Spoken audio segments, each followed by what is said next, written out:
Good afternoon, YouTubers. This is Steve Bradley coming to you from the God Loves People YouTube channel. Hope you're having a great day. And this is the continuation of the course of the dragon's work on earth. So as we saw in the last video, in Revelation chapter 12, the dragon attempts to destroy Jesus Christ. Unable to do so, he's cast out of heaven. Then he persecutes the woman who bore Jesus Christ. And when she is able to escape, he eventually persecutes all of her seed, that is, all of the believing Jews and all of the Christians. The next thing that happens after Revelation chapter 12 is Revelation 13, where he causes the beast, that is the Antichrist, to rise up out of the sea. That is probably the Mediterranean Sea, or, as some have it, the Sea of Peoples. So the dragon empowers the beast, receives worship, the beast gets worship, and they all kind of continue along in this pattern of world domination for quite a while. Their time limitation is 1260 days, so they're in a hurry to get everything done. And then in Revelation chapter 14, we have an intermission.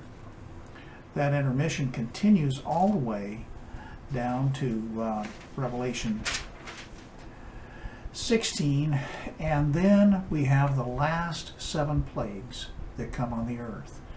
And this is very interesting, because if you'll study these plagues and you'll realize what's happening, these plagues don't happen against everyone. They affect the kingdom of the beast. And that's most important to understand, because here is God softening up, if you will, the kingdom of the beast for the return of Christ and the destruction of the kingdom of the beast and of the dragon at the final battle, which is Armageddon. So the 6th angel, we want to move all the way down to Revelation 16:12. The 6th angel poured out his bowl upon the great river, the Euphrates. Its water was dried up, that the way might be prepared for the kings from the east. And I saw coming out of the mouth of the dragon, and out of the mouth of the beast, and out of the mouth of the false prophet, 3 unclean spirits like frogs. For they are spirits of demons, performing signs which go out to the kings of the whole world, to gather them together for the war of the great day of God, the Almighty. And then Jesus promised, Behold, I am coming like a thief. Blessed is the one who stays awake and keeps his garments, lest he walk about naked and men see his shame. And they gathered them together to a place which in Hebrew is called Armageddon. So actually the beast and the false prophet and the dragon are preparing the world to battle Jesus Christ. What has happened here is that Satan has lost in heaven. He has 1260 days to get the world ready to fight God and Jesus, and he's going to lose on earth. This is the course of things. So we're going to skip down through the destruction of Babylon, which is a very important section of the book of Revelation. We're going to go down to Revelation chapter 19 and 20, where it says, I saw the beast and the kings of the earth and their armies assembled to make war. This is Revelation 19:19. Against him who sat on the horse and against his army. Him who sat on the horse is Jesus Christ, the King of kings and Lord of lords.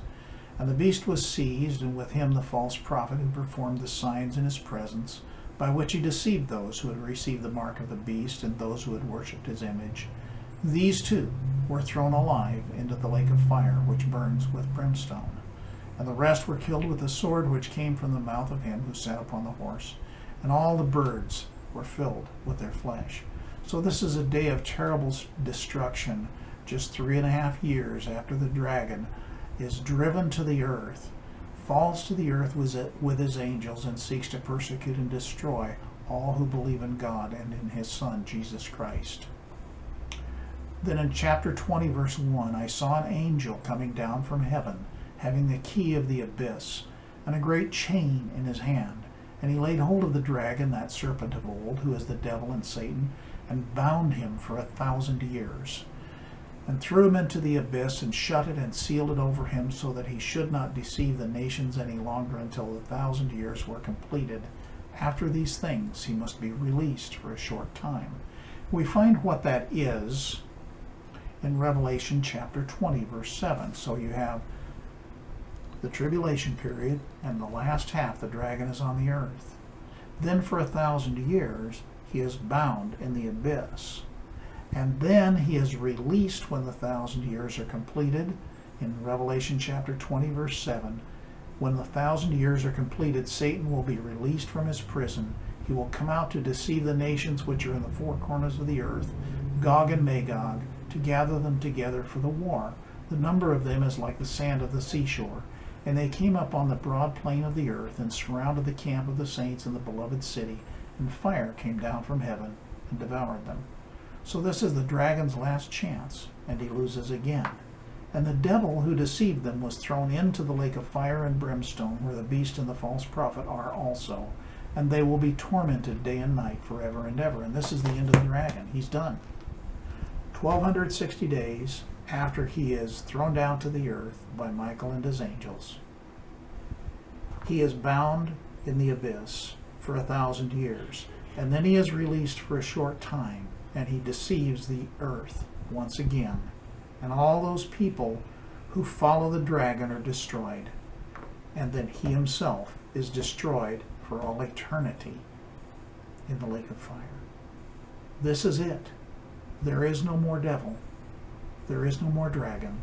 There is no more accuser. And there is no more Satan. So he rules the earth from Revelation 12 through 19.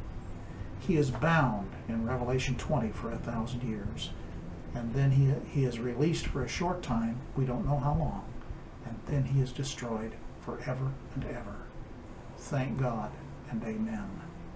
This is the final end of the dragon, the beast, and the false prophet. They are no more. And then Revelation chapter 21 and 22 bring into focus eternity and that final state of mankind where God intends for us to go. We're going to study the rest of the book of Revelation, but I wanted to give you this brief summary of the course of the dragon's existence so that you could understand what's going on in these 3.5 years, because it's very important, and it will be a time of terror and a time of trouble.